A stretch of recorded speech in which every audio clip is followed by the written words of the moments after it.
Well, good morning and welcome to Christ Table. My name's Kevin. I have the privilege of leading Christ Table here. So glad that you joined with us this morning. We have a great morning plan for you as we are continuing on in our Game On series. This week we begin a new chess piece. I can't believe that we're over halfway through the series now, starting now on the second half of it. If you'd like to know more about that, actually I don't have the URL typed in here, but you can type it in. Go.christtable.today/game on. Information there about everything that's happening here. But I also need to put up the question for today. Every Sunday morning we kind of begin before the service gathering with just talking together for just a few moments. And our question for today, because it is coming up on Veterans Day this week, I thought it might be interesting to know, do you have a veteran that you specifically honor or remember on Veterans Day? Maybe somebody in your family who's a veteran, maybe they're living, maybe they've passed. Maybe there's a story from the past, somebody who fought in Korea, somebody who was in maybe Civil War, maybe even the Revolutionary War. For some folks, they can trace their lineage back that far, but I thought it might be interesting to see if there's anybody in particular that you honor or remember on Veterans Day, or perhaps it's you. Perhaps you have served in the armed services at some point, and I thank you, we thank you for your service to this nation. I know that there sometimes can be very conflicting feelings about that, but you know, for all of you who gave a portion of your life in order to make a sacrifice, even sacrificing time, sacrificing energy at that age, I'm thankful for stepping up and doing that. And may God continue to guide and direct the leaders of our armed services today. But today isn't about current and serving. Today is about those who have and did serve. And so to all of the veterans who are a part of Christ Table, or who are connected to those who are a part of Christ Table, God's blessings on you. And may you have a long and healthy life from where you are.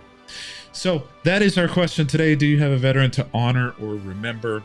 Also want to make sure that you know that you can always make Christ Table a part of your generosity plan. We appreciate that. It helps us to stay online. We will send you our study resources as a thanks simply for being a part of supporting Christ Table financially. You can do that by going to go.christtable.today/give. You do it online. It's safe, it's secure, it's a phenomenally easy system to give, and we appreciate you. I appreciate you a lot whenever you do that. If you're not able to do that, we're not ready to do that because of church trauma or pastoral trauma or any of those things, that is absolutely okay. You are welcome here. You don't need to feel a responsibility or a need. But for those who can and are thankful and who are able and feel compelled to do that, to help us offer this safe space for other people, then there is the easiest way and place to take care of that.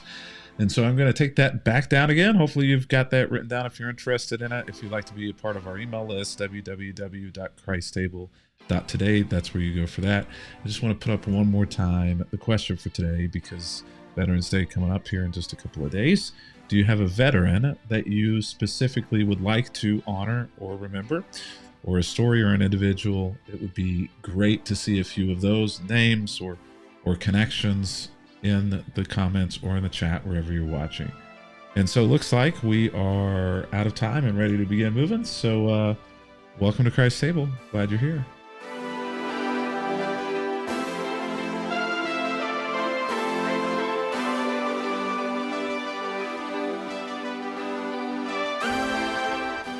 So that title, Clear Sight. Sight is such a fascinating thing. There have been moments in my journey of life, some 48 years now.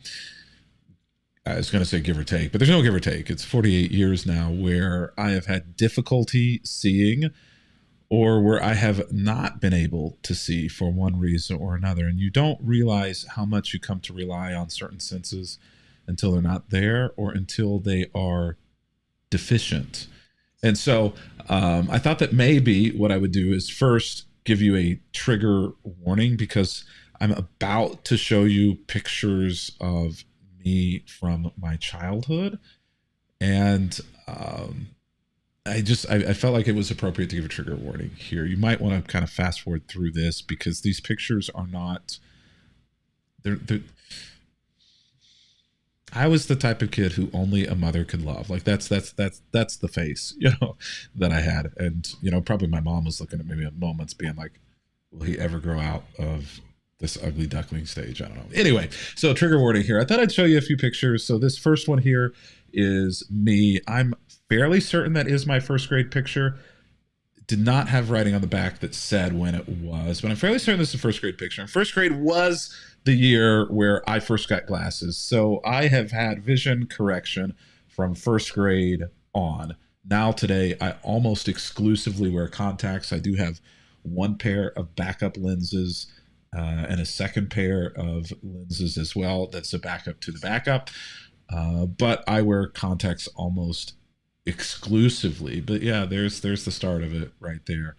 Little kid, I felt such like an outsider having glasses, but also I kind of, because it was an outsider thing, I thought it was kind of cool that I was one of the few or the only kids who had glasses at that age. But as time began to move forward, and that awkward adolescent stage began to set in, the glasses were just not helping. I don't know why I didn't take pictures without glasses every school year when it was time to take, the school photo for the year. I don't know why I did it without glasses, but I think because nowadays I am almost exclusive contacts. In those days, I was obviously exclusively glasses because you didn't have contacts as a kid at that point. And this one, like is there any more 80s, photo than this? If there is, I have no idea. The shirt, the hair, the glasses, the look on the face.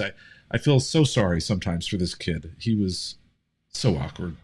But that's why I gave you the trigger warning. And one more picture here a little bit later. This is, I believe that this is probably 9th grade, 8th, 9th grade, maybe 10th at the latest, but definitely now we're into a very 90s vibe. You got the blinds behind you with the light shining up the blinds, and that silk color block t-shirt there. I felt like I was styling, but it's rough. You may not have known that I wear glasses. In fact, you don't see glasses a ton anymore, but I looked this up, and this is fascinating.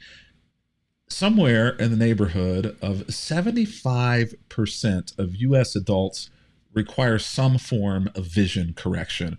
So if we're talking about people without perfect eyesight, then that number is actually higher than 75%. This number is simply the number of people whose eyesight is bad enough that it requires some form of vision correction, either obviously LASIK surgery or contacts like I wear or glasses. So we don't see 75% of people wearing glasses. That's because people are either not correcting their vision or they're wearing contacts. So you may not have any idea that they need vision correction, but 3/4 of the number of people, of adults that you see anywhere on any given day are in some way, shape, or form correcting their vision, which I think is kind of fascinating that so many of us are unable to see clearly. And sometimes we choose to not see clearly, right? Like, sometimes people will choose to have bad eyesight so they don't have to wear glasses. They don't like them. Some folks will see badly and choose to not see badly because they don't want to mess with contacts. Some folks will have old pairs of glasses that need to be updated because their vision has changed and adjusted and those glasses no longer fit. But, they just keep getting by because not seeing perfectly or not seeing clearly is not worth the hassle to get it fixed.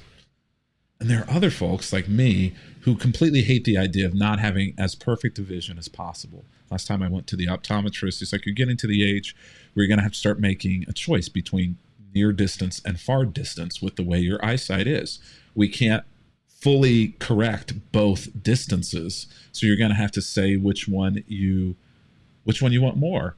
Do you want the clearest perfect vision in the far side, or do you want the clearest perfect vision in the near side? That's like a Sophie's choice, right? Like I want to be able to see clearly everywhere. I want to be able to see clearly the things that are coming up in front of me, and I want to see clearly the things that are a long way off as well. I don't have to take a far leap, right, to say that even in life, there are still that same idea that some people don't want to see the stuff in front of them. Some people don't want to see the stuff far ahead of them. Don't tell me what's ahead on the road. I just want to see this next step in front of me. Or I'm too busy trying to think of what's ahead and where the goals are and where I'm headed 5 or 10 years down the road that I can't pay any attention to what's right here in front of my face. Don't ask me to plug into the people or the things or the problems around me, because my head is up in the clouds thinking way too far down the road. For me, I want both. I don't know about you, but I want both. So whenever we come to this kind of seeing, there are many different ways to see. There are ways to see literally, but there are also ways, and I was kind of hinting at that just a second ago, there are also ways to see metaphorically. So what do I mean by that? There are various ways to see. Well, one of them, I can pull up this scripture, which isn't our main text for today, but where Paul, writing to the church at Ephesus, writes this: I pray that the eyes of your heart may be enlightened. So, I mean, the heart doesn't have eyes, right? I mean, he's not writing literally there. What he's saying, though, there is that I hope that your heart, your soul, your emotions, all of these things inside of you would be educated, would be illuminated, would come to a place where they're able to see something that maybe your literal eyes can't see. I think we understand this idea that there are different ways to see.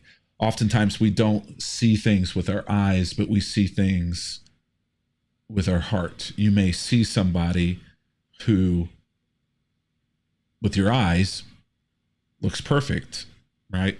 Feels like they have everything together. But you feel something in their vibe. There's something deeper inside of you that is unrest, that says that this person may not be what they seem to be on the outside. There may be things that are going on under the surface. So your heart sees or senses something that your eyes would have no ability to see. The longer you know someone, the more that happens, right? The better you know someone, the more that happens. The more you're able to see them without your eyesight. You're able to finish their sentences. You're able to recognize whether or not they're having a good day or a bad day. Maybe not by the eyesight, but maybe by the tone of voice. Maybe by what they don't speak or say that they normally would have spoken or said. And sometimes you just get this vibe, right? This feeling when there's been no communication or contact whatsoever. You're not seeing that with your eyes, but there's something deeper that's going on that goes below or goes beyond the eyesight. There are many different ways to see. So we've been talking about chess over the last few weeks, and we've been using the different pieces of chess in order to kind of look at their differences, the ways in which they move, how that might help us to understand a framework for what it means to be alive in this life. And this week, for the next few days, we're going to be talking about the bishop. I like the bishop because the bishop is clergy, right? The bishop also I like because the bishop has a very kind of fun movement pattern. Now, not as fun as the knight, which we talked about last week, but one of the things that I really like about the bishop is the bishop moves diagonally, which can be a little bit difficult, to kind of comprehend and to see. Like it's almost like seeing between the squares whenever you're trying to understand where this thing can move to on diagonals. and it can move as far as it wants on a diagonal as long as there isn't something in the way, which means that it can move the farthest distance across the board because the diagonal is the longest line on the board. So it's a very long range piece, and for that reason can kind of come out of nowhere and be dangerous, coming from one side of the board all the way to the other in one fell swoop. But it can only reach half the board. What do I mean by that? If it can move diagonally, you're like, it can see the whole board. No, it can only move or reach half the board. So it moves at a diagonal. Those red spaces over there are pointing out the diagonal that it can move in, but it can only move on the same color space. So if it starts on a light colored space, it can only move to the light colored spaces, which half the spaces on the board are light colored. But you always have a second bishop that's on the opposite color, the dark color, so it reaches the other half of the board. So these two pieces together can reach the entire board, any piece on the board. But one can only reach half of them, the light. One can only reach the other half of them, the dark. But they move in a diagonal. And the ability to do that means that oftentimes they can see things that other pieces cannot see. Patterns, connections, and opportunities in distant areas that other players or other pieces might miss because they just can't simply get there. And so it may look as though a piece is safe, that your opponent has a lot of other pieces around protecting the piece, but because of that diagonal movement pattern, the bishop may well be able to get there. And so it almost requires different eyes. When you're looking at a bishop, you have to look between the lines rather than at the lines, right? Because, see, look at that. You have to look between the lines for the diagonal, not directly at the lines. So it can see oftentimes patterns strategically, especially the deeper you get into the game. The bishop can be a very formidable, powerful, and dangerous piece that can take out your opponent's pieces quite by surprise from very long distances. So there is this verse in a different letter to a different church, Corinth, where Paul writes this: "These are the things God has revealed to us by his Spirit, and the Spirit searches all things, even the deep things of God." And so reveal is a sight word, right? For something to be uncovered, for something to be revealed, for it to be unveiled, is something that was once unable to be seen, but now is able to be seen. Something that was once hidden, but is now not hidden.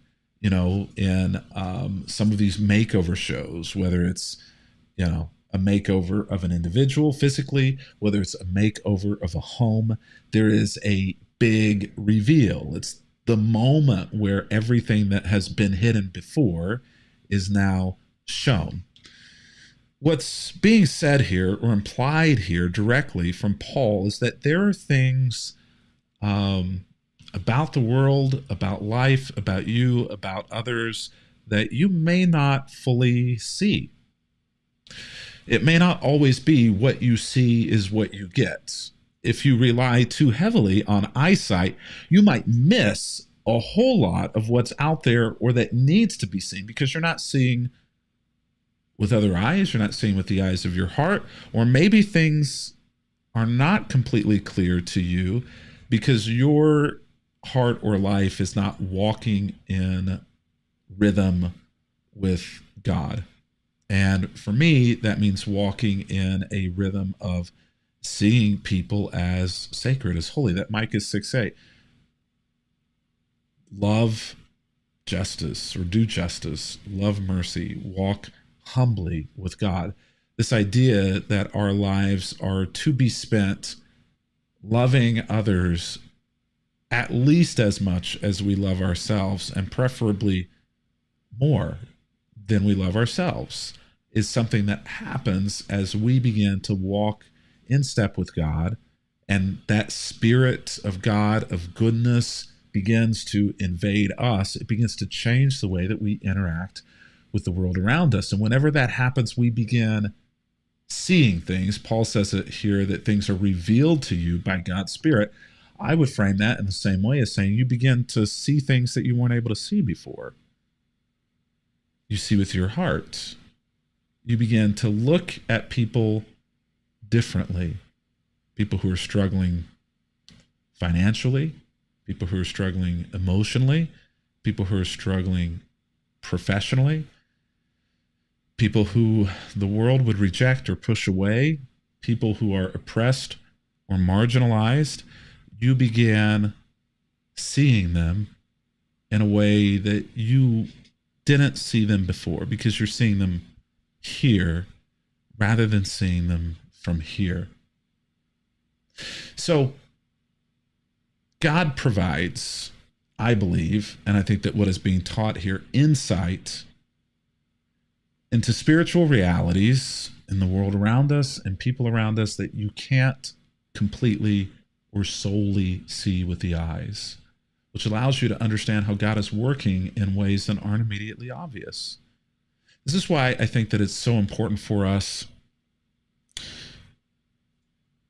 to walk in lockstep with Jesus, to listen to what he teaches, to follow in the footsteps of how he treats and engages other people, to allow that spirit of love and peace and joy to invade us, because in so doing, we began to see the world around us in ways in which our political party may not, the ways in which our president may not, the ways in which even sometimes those in the churches that you've attended or the ones you're currently attending don't.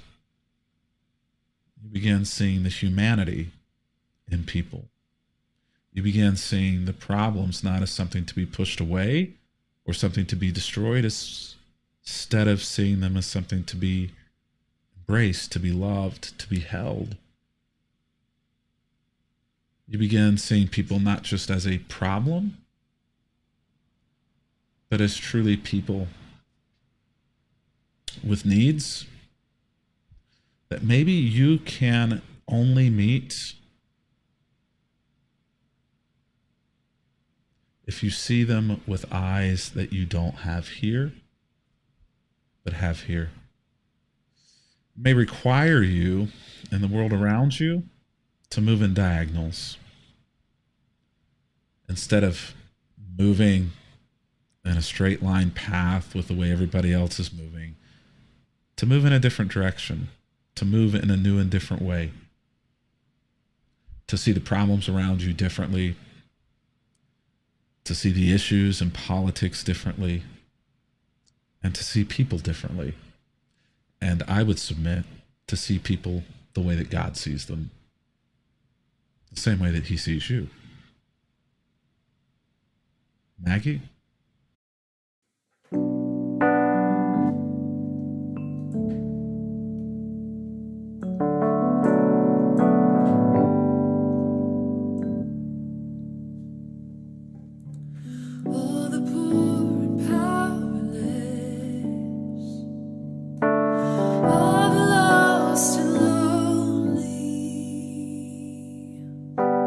All the thieves will come confess.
Shout it, go on and scream it from the mountains. Go on and tell it to the masses that He is God.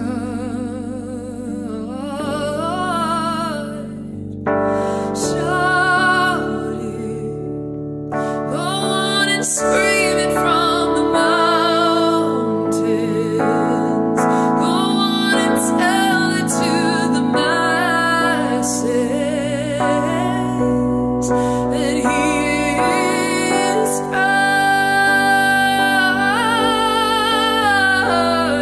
and we will sing out hallelujah, and we will cry out hallelujah.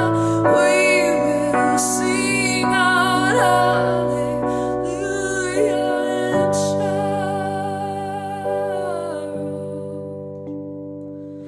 shout it. Go on and scream it from the mountains. Go on and tell it to the masses that He is God.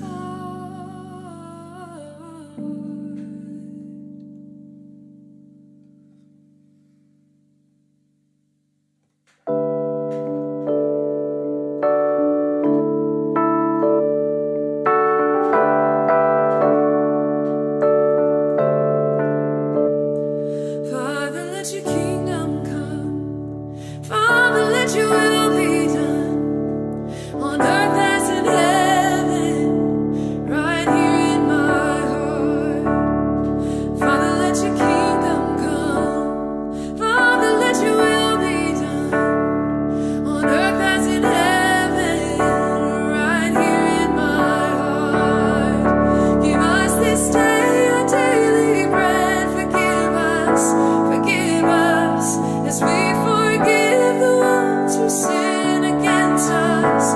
Forgive them and lead us not into temptation, but deliver us from the evil one. Let your kingdom come. Father, let your kingdom come. Father, let your will be done on earth as in heaven, right here in my heart. Father, let your kingdom come. Father, let your will be done on earth as in heaven, right here in my heart. Give us this day our daily bread. Forgive us as we forgive the ones who sin against us. Forgive them and lead us not into temptation, but deliver us from the evil one. Let your kingdom come. It's yours, all yours, all yours. The kingdom, the power, the glory are yours. It's yours, all yours, all yours, forever and ever.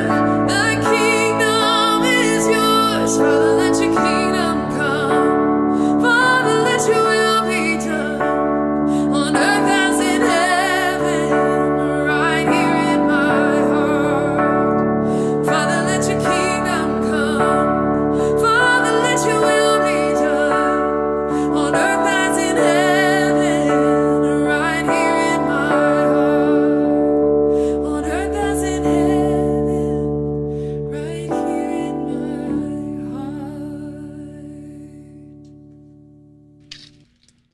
heart. All right, welcome back. Thank you, Maggie. Well, before we go, I want to spend just a moment in prayer as well as in communion. So if you've not already gotten something that you can participate in communion with, something to eat, something to drink, doesn't matter what it is, go ahead and grab that. But first, let's pray for those who have not been a part of Christ's table before. Super simple, just anything that may be on your mind, on your heart, any needs, any wants, also any celebrations, anything that's going on positive in your life that's gone well. Would love to know those things in the comments or the chat, wherever you're watching.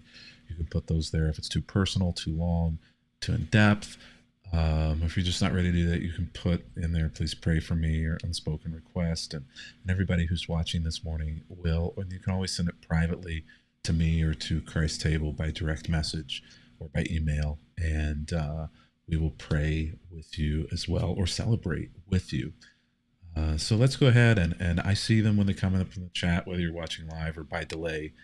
I'll see them. They will be prayed for. And so why don't we just go ahead and spend a moment or two just in centering ourselves and pray. So deep breath, let it out. Another deep breath, slow release. Do that one more time. Big deep breath, slow release. And maybe spend just a moment in silence.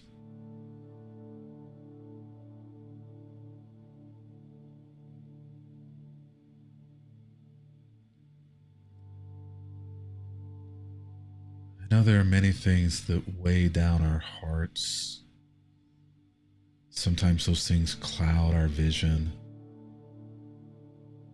get in the way of our ability to see those around us, the steps that we should take, or maybe whether or not we should stand still or change directions.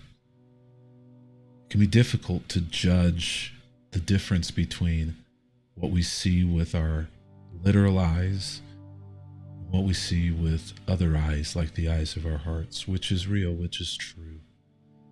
How do we discern the difference? So Lord, I ask that today, the difficulties that some are facing, that there would be a clarity of vision, the eyes of the heart, of the mind, of the soul, ability to see beyond maybe what the eyes fear or believe they're seeing. May we see a path forward in those ways where there seem to be no way. May our eyes see hope, peace in the journey ahead. May they see where we might need to step in and do justice for other people. May our eyes and our heart maybe see ways in which we have failed or need to course correct.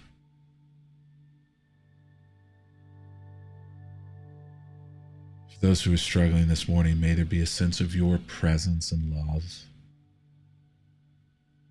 And may there be a peace that help is on the way.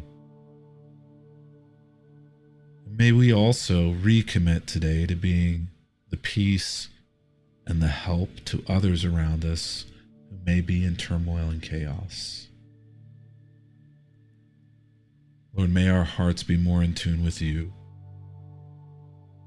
so that we might see things that the Spirit reveals to us. And as our act of faith and hope, we together pray the words of the prayer that you've given to us. Our Father, who art in heaven, hallowed be thy name. Thy kingdom come, thy will be done, on earth as it is in heaven. Give us this day our daily bread, and forgive us our trespasses, as we forgive those who trespass against us. And lead us not into temptation, but deliver us from evil. For thine is the kingdom, the power, and the glory forever. Amen. Well, before we go this morning, I want to celebrate communion with you. If you've not already got something to eat, something to drink, feel free to go ahead and do that. It can be wine or grape juice or bread. Those are symbolic in important ways, but it doesn't really matter what it is. It's more about the meal and stopping and reconnecting ourselves with Christ, and also with those in the world around us, shoulder to shoulder. I've got water here and actually a Twinkie. I think it's the last Twinkie in the box because I've only been using them for communion. What better bread could there be than communion? If they were to pass Twinkies around the church for communion, I would have probably never stopped going to any church. They would have had my heart. Anyway, on the night that Jesus was betrayed, tortured, and executed, he shared a meal with his friends, and at that meal, he took some bread that was on the table, and he broke it, and he gave it to his disciples, and he said, "Take and eat this, for this is my body, which is given for you. As often as you eat this, do so and remember me." And so with this food, we remember Jesus who gave himself for us. And I think the hope that we would now, in turn, when walking with him, give ourselves to others. So we give because he gave. We love because he loved. We see because he saw us first.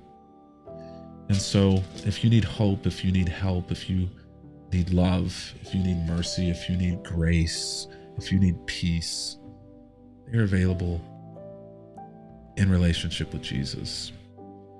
So we remember that he was all of those things. And by being with him, we receive those things. This do in remembrance of me.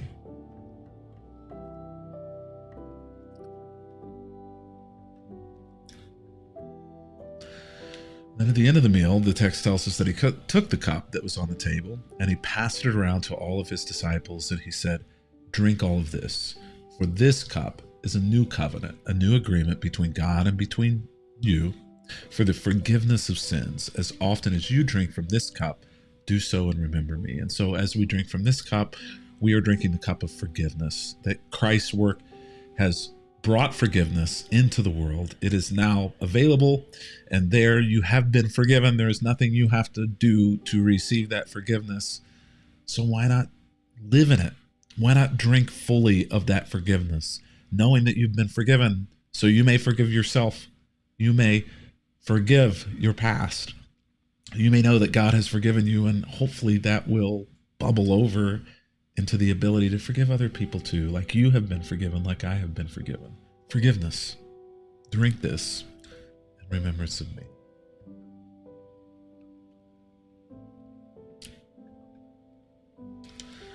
May the Lord bless you and keep you. May the Lord make his face to shine upon you and be gracious to you. May God's face radiate with joy because of you and bring you peace. And may the peace of the Lord Jesus Christ go with you wherever he may send you. May he guide you through the wilderness, protect you through the storms. May he bring you home rejoicing at all the wonders that he has shown you. And may he bring you home rejoicing once again soon into our doors. I love those words. I love the power and the presence of those words and the reminder each and every week that God is for us, not against us. It's been good to be with you this morning. Thanks for making Christ's table a part of your day. Looking forward to being back with you tomorrow as we continue on 10 a.m. Eastern, 9 a.m. Central, etc. in the Game On study, and we'll continue working on this little guy right here, the bishop, looking at some different things about him. Till then, God bless. Have a great week.